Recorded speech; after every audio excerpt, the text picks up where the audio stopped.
보기만 해도 쟤는 나중에 공부를 좀 하겠다 이렇게 보이는 그런 아이가 있을 거고 네. 그런 똑똑한 아이를 키우는 부모가 꼭 지키는 어떤 원칙 같은 게 있을 거라고 생각이 들거든요. 부모님들이요, 아이에게요. 10세 이전에 공부 습관이 덜 잡혀있는 이런 아이들에게 절대로 강요해서는 안 되는 어떤 학습 습관이 있을 것 같아요. 공부하기 싫어하는 아이들의 행동 그리고 말을 보면 이미 답은 나와 있다. 이 네 가지가 학습에 방해되는 기질입니다 하고 설명드릴 수 있겠습니다. 네, 이걸 들으시면서 내 학창시절이 저랬는데 이러시는 분들도 계실 거고 우리 애가 저러는데 앞으로 공부를 못하겠는데 이런 생각 하시는 분들도 계실 거예요. 네. 근데 여기서만 끝나면 안 되겠죠. 더 중요하겠죠. 그렇죠. 타고난 기질이 계속 이어질 거예요 라고 너무 많이 들으셨지만 이대로 우리 아이는 그럼 학습과는 먼 존재인가? 하고 끝나면 안 되니까 초등 저학년 아이들은 계속 강조한 게 있는데요. 공부 습관보다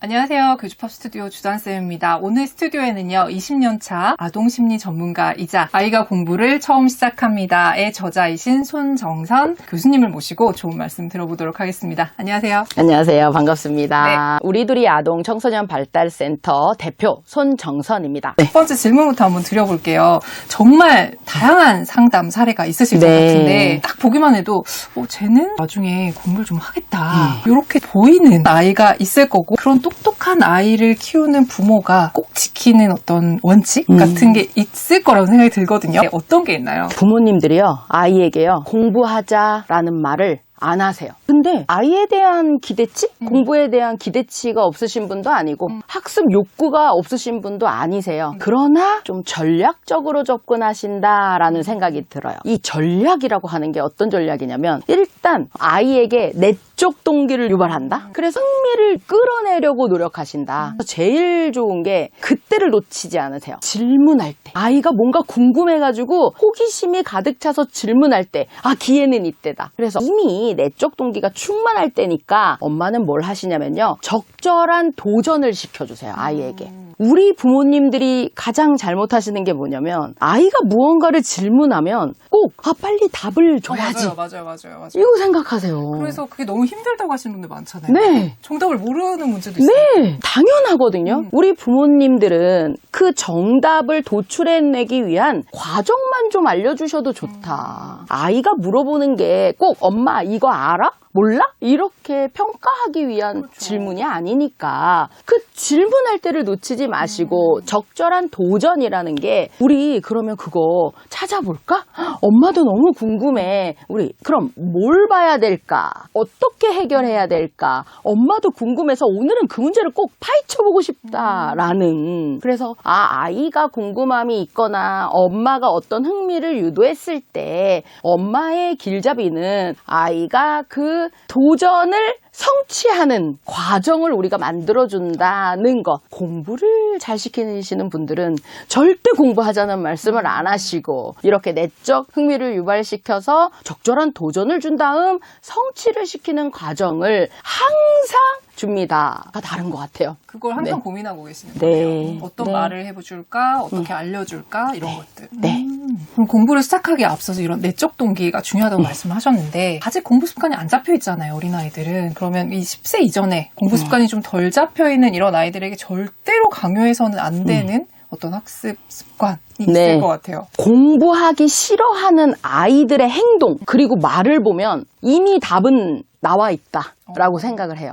공부하기 싫어하는 아이들 보면요. 머리 막 쥐어뜯으면서 어려워부터 시작이거든요. 그리고 공부 엄마가 하자고 하면 지금 하는 거 안 봐요. 맨 뒤에 보면서 이렇게 많아. 이렇게 벌써 지쳤어요. 또 엄마가 하자고 하면 또 해. 이렇게 얘기해요.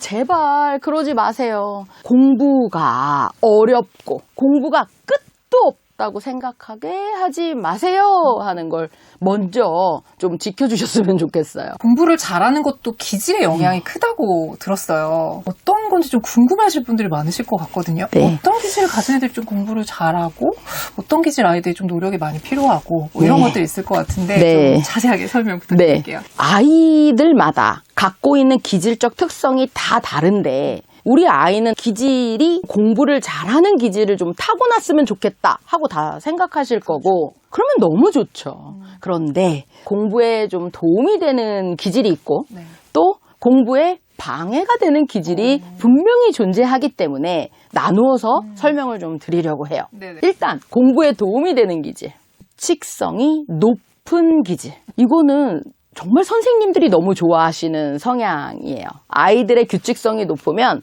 우리 초보 엄마들도 아이를 양육하기에 굉장히 좋아요. 왜냐면 태어나자마자 그냥 좀 수능적이에요. 그래서 밥 때 되면 좀 찡찡거리잖아요. 근데 딱 젖병 물려주면 아주 기분 좋게 쭉쭉 빨아 잘 먹어요. 배부르면 와 포만감을 느껴서 조금만 졸려서 찡찡거리다가 잠 잘 자요. 똥 잘 싸고 쉬 잘 싸고 이렇게 그냥 타고난 기질이 규칙성이 높아서 바이오 리듬도 좋아요. 그런 아이들이 조금 크고 나서 부모님 말씀 잘 들어요. 선생님 말씀도 잘 들어야 돼요. 그리고 우리 학생이니까 학생답게 당연히 학교 가야 되고 학교에서 내주는 숙제 당연히 해야 되고 친구들과도 사이좋게 지내야 해요. 이렇게 바른 생활과 도덕, 성인이 돼서 윤리적인 부분까지 당연한 것이라고 잘 지켜지는 아이들이 규칙성이 높아요. 네. 그럼 당연히요. 계획에 맞게 꼭 해야 직성이 풀리는 아이이기 때문에 학습에는 너무나 도움이 되는 모범적인 아이들이 될 거예요.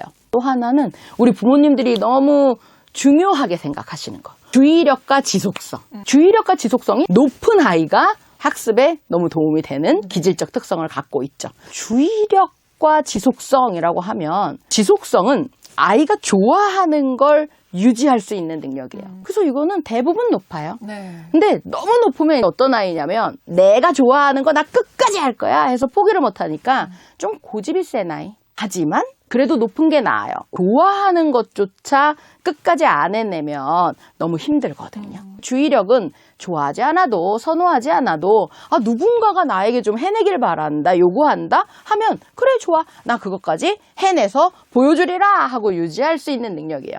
공부라는 건 어쩔 수 없잖아요. 그렇죠. 좋아하는 것도 있지만 싫어하는 것도 분명히 존재하는 영역이기 때문에 좋아하는 거든 싫어하는 거든 우리 아이가 유지를 잘해요 하면 분명히 공부를 잘할 수 있을 거예요. 그리고 모든 부모님들이 바라시는 건데 묻어난 아이. 그래서 신경 쓸 게 그렇게 많지 않은 거예요. 어디서 공부해도 다른 어떤 일이 생겨도 아니면 사람이 나를 힘들게 해도 그냥 묻어나니까 잘 접근하고 적응해서 공부를 잘 해내는 아이. 반대로 우리 아이는 제발 그러지 말았으면 좋겠다 하시는 학습에 방해되는 기질도 분명히 존재합니다. 일단 활동성이 매우 높거나 매우 낮은 아이 모두 해당될 텐데요. 활동성이라고 하면 에너지라고 생각하시면 되세요. 활동성이 매우 높은 아이들은 에너자이저 라고 생각하시면 되세요. 공부하기에 제일 적합한 우리 몸의 상태가 좀 차분해서 머리가 좀 또릿또릿 명료한 상태에서 과제를 끝까지 완성하길 바라는 상태일 텐데 네네. 활동성이 너무 높으면요 가만히 있을 수가 없어요. 에너지가 남아 돌아가지고 엉덩이가 막 들썩들썩거려요. 그럼 엉덩이야 가만히 앉아서 공부해 해가지고 엉덩이 붙여놓잖아요. 그러면 손이랑 발이라도 뭐 어떻게든 움직여야 되는 아이예요. 야, 손 너 연필 잡아 써 하고 손을 잡아놓으면 입이라도 막 움직여야 돼요. 뭔 그렇게 할 말이 많고 질문이 많은지. 그래서 부모님이 조용히 해, 조용히 하고 봐 하면 머리가 이제 막 딴 생각을 하고 있어요. 그래서 활동성이 너무 높으면 가만히 차분해지기 쉽지 않겠다 하는 아이들 학습적으로 방해가 될 거예요. 또 반대로 활동성이 너무 낮으면 네. 사실요 아직 공부하지도 않았거든요. 그런데 지쳐 보이는 아이예요. 야, 뭘 했다고 힘들어? 아직 시작도 안 했는데, 쟤는 공부를 더 할 수 있을까? 우리 부모님들이 중요하게 생각하시는 엉덩이 힘이 네네네. 없어 보이는 기질적 특성이, 활동성이 너무 낮은 아이들.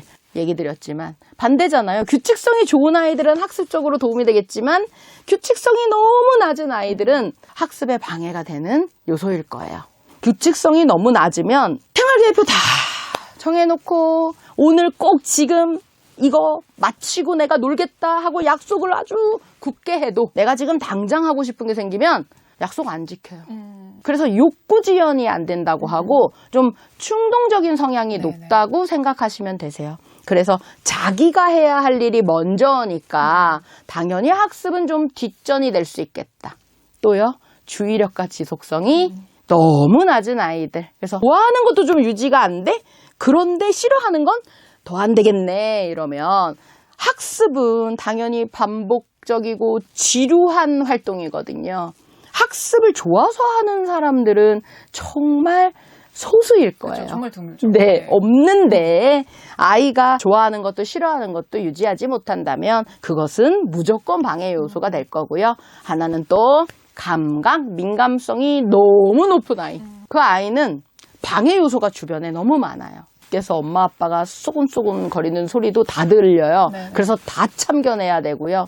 아니 여기 책상에 요만한 지우개 가루 있어도 나는 지금 공부 못해요. 청소부터 하고 시작해야 되거든요. 그래서 까마면 방해 요소 신경 쓸 것들이 너무 많겠다 해서 이 네 가지가 학습에 방해되는 기질입니다 하고 설명드릴 수 있겠습니다. 네, 이걸 들으시면서 내 학창시절이 저랬는데 이러시는 분들도 계실 거고 우리 애가 저러는데 앞으로 공부를 못하겠는데 이런 생각하시는 분들도 계실 거예요. 네. 근데 여기서만 끝나면 안 되겠죠. 그런 기질을 타고난 아이들이 그래도 공부를 조금이라도 할 수 있게끔 도와줘야 되잖아요. 네. 그럼 우리 부모님들은 어떻게 그 아이들의 행동을 교정해주고 또 나아가게 할 수 있는지 이것도 이제 말씀해 주실 수 있을 것 같습니다. 더 중요하겠죠. 그렇죠. 타고난 기질이 계속 이어질 거예요 라고 너무 많이 들으셨지만 이대로 그럼 우리 아이는 그럼 학습과는 먼 존재인가? 하고 끝나면 안 되니까 도움을 주실 수 있으세요. 일단 활동성이 너무 높거나 낮은 아이, 활동성이 너무 높으면요.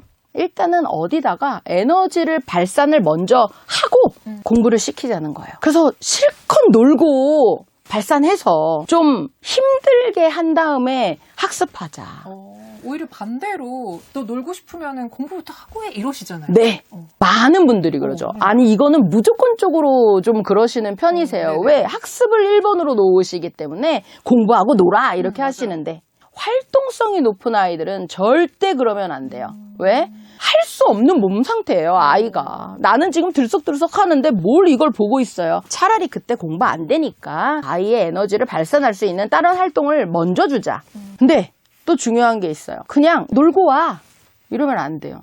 그러면 에너지 많은 아이들은 그냥 와! 하고 자유시간이에요. 그래서 나플 이러다가 그냥 들어오거든요. 네. 과연 그걸로 에너지가 소진이 됐을까 생각하셔야 되세요. 그래서 활동을 할 때도 에너지를 충분히 발산할 수 있는 활동들이, 그러니까 아이가 힘들 만한 활동들이 있으면서 또 하나는 목표를 갖는 활동이어야 돼요. 우리도 맨날 똑같은 활동하면요 별로 에너지 소모 안 돼요. 안 힘들어요. 네. 왜? 이미 익숙해진 일이거든요. 그래서 자꾸 얘기 드리지만 아이에게는 도전이 있어야 돼요. 그래서 많이 예로 이제 책에도 이야기를 드렸는데 우리 무궁화꽃이 피었습니다 하잖아요. 네네네. 무궁화꽃이 피었습니다의 목표는 뭐냐면 풀레한테 안 들키고 거기까지 빨리 가자는 거예요. 근데 나는 그 과정에서 도전이요. 달리고요, 멈추면서요, 안 들켜야 되거든요. 그럼 아이가 체력을 발산할 수 있는 부분은 달린다, 멈춘다. 이게 체력의 발산이 되겠지만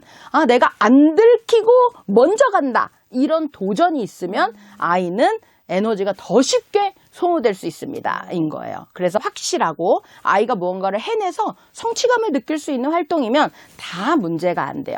여기서 부모님들이 좀 고민이신 게 아니 그렇게 실컷 놀고 와서 공부하자고 하면 왜 지쳐서 엎드려가지고 맞아요. 막 안 할 것 같잖아요. 근데 잊지 마셔야 돼요. 이 활동성이 너무 높은 아이들은 우리랑 달라요. 에너자이저예요. 우리는 분명히 지쳐가지고 졸릴 거거든요. 근데 너무 높아요. 그래서 어느 정도 에너지를 소모하고 오면요. 어떤 상태가 되냐면 차분, 또렷, 이거? 지금 다 끝내요? 이렇게 하는 상태가 될 수 있어서 활동성이 높은 아이들은 놀이 먼저, 그 다음에 학습시키세요. 이야기 드리고 싶고요. 그럼 이제 활동성이 매우 낮은 아이들은요, 반대죠. 기초 체력도 지금 없는데, 무슨, 어디서 놀고 와? 그러면 완전 다운될 건데? 해서, 중요한 일을 먼저 할 수 있도록 도와주시는 게 좋아요. 근데 또 그래요. 앞으로 양은 점점 많아져요. 그러니까, 유지할 수 있는 체력도 아이에게 충분히 필요하거든요. 그러면 아이가 체력을 저장해 놓을 수 있는 저장량을 늘리셔야 되세요. 그래서 체력이 저질이다라고 생각하시면 꾸준한 운동을 학습보다 더 중요하게 여기셨으면 좋겠어요. 제일 궁금하신 주의력과 지속성. 그렇죠. 네. 도대체 어떻게 해야 돼? 그렇죠. 하는데 사실 제일 좋은 건 아이 수준보다 쉽게. 그리고 아이가 유지할 수 있는 유지 시간보다 짧게. 그리고 양보다 적게. 이거는 그냥 기초예요. 그런데 이 아이들을 꼬실 수 있는 방법이 있어요. 아이들은요, 내가 무언가 잘하는 모습을 보여주고 싶거든요. 네네.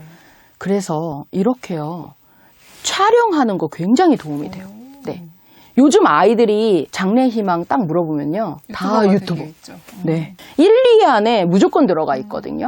야, 너 우리 이거 하는 거 한번 찍어보자 하면요, 아이들에게는요, 이 카메라 있다는 거 하나가 굉장한 동기부여가 되고요. 그리고 잘 보이고 싶어요. 사람이 찍는 것도 아니지만 나 왠지 집중해야 될 것 같고 딴짓하면 안 될 것 같거든요. 엄마 아빠가 우리 아이 공부 잘하는지 아닌지 감독하는 것보다 훨씬 좋은 감독자가 될 수 있어요. 그래서 촬영 한번 해보자 하고 한번 해보세요. 그리고 아이에게 그 모습을 또 보여주세요. 그러면 우리가 백날 야, 너 왜 자꾸 물 먹으러 가? 너 왜 자꾸 움직여? 하는 것보다요. 훨씬 좋은 효과가 와요. 내가 이렇게 많이 움직였어? 네. 아이들도 자기 모습을 너무 객관화 잘해요. 그래서 나 이러지 말아야 되겠다. 엄마, 나 또 다시 찍어줘.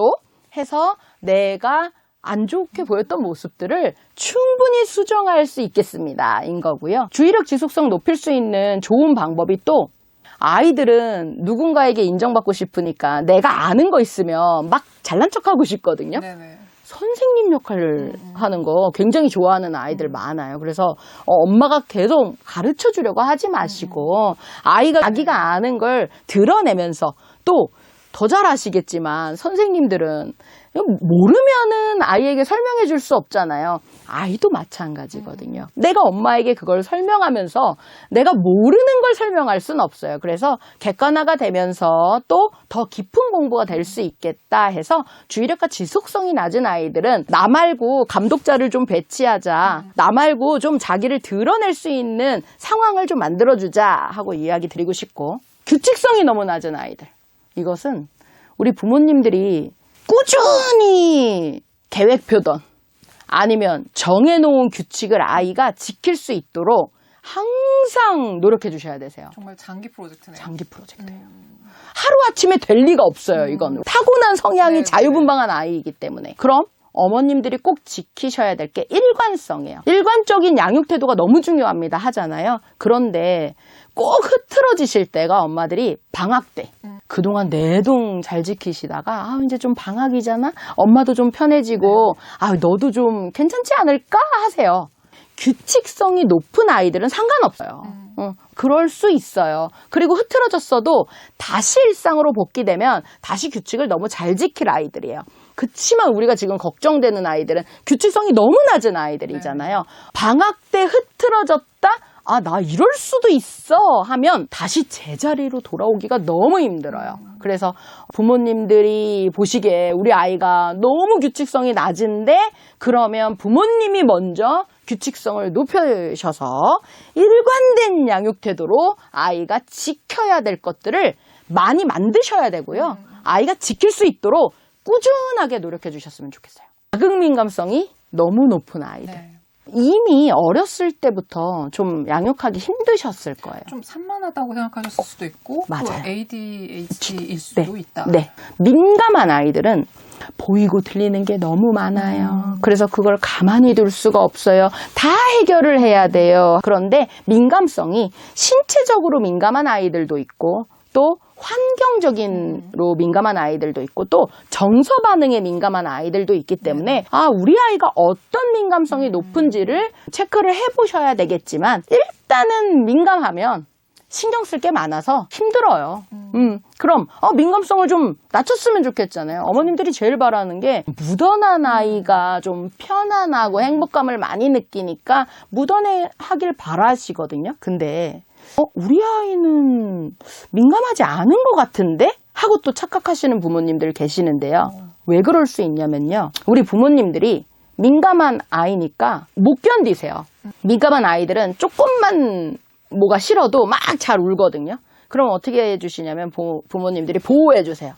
다 차단하는 네, 거예요? 다 차단하는 거예요. 아이는요, 나는 편안한 공간이잖아요. 그럼 절대 민감한 걸 보여주지 않아요. 그래서 부모님들이 나도 알겠다. 우리 아이 민감한 거. 그러면 민감할 상황 뭐하러 만들어? 아이가 불안할 텐데 해서 차단을 해주시면 이 아이는 그런 자극들이 계속 민감할 겁니다. 제발 민감한 아이에게는 두려워하지 마시고 싫고 무섭고 안 하고 싶다는 걸 좀 경험시켜 주세요. 오히려 이 민감성이 있는 아이들은 이미 알아요. 나 저거 어려워.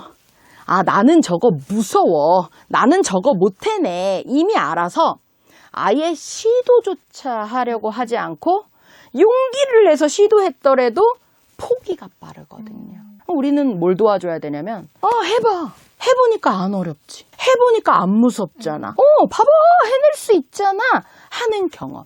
그런데 그게 싫고 무서운 경험이 아니면 절대 둔해질 수 없어서 우리 부모님들이 좀 어떻게 해주셨으면 좋겠냐면 저는 아이를 좀 등 떠밀어서 아이쿠 해가지고 해봤더니 괜찮네 이런 둔함을 오히려 많은 싫은 자극을 노출시켜서 아이에게 경험해 주시는 게 우리 부모님의 역할이지 않을까 싶어요. 시기별로 부모님의 역할이 굉장히 중요할 것 같아요. 그러면 유치학, 초등 저학년 부모님들이 어떤 역할을 해주셔야지 될까? 초등 저학년 아이들은 계속 강조한 게 있는데요. 공부 습관보다 먼저 생활 습관을 잡아주셨으면 좋겠어요. 우리는 하루에 2번 이상은 꼭 하는 것들이 밥 먹고요. 씻고요. 네. 어디를 가기 전에 옷을 입고요. 준비를 해요. 이거는 못해도 2번은 해요. 그래서 일과 중에 굉장한 시간을 차지하는 시간이고 행위이기도 해요. 이것이 시간 안에 끝맞춰지지 않으면 절대로 놀 수 있는 시간이나 숙제, 공부할 수 있는 시간이 보장되지 않아요. 그래서 항상 이야기하세요.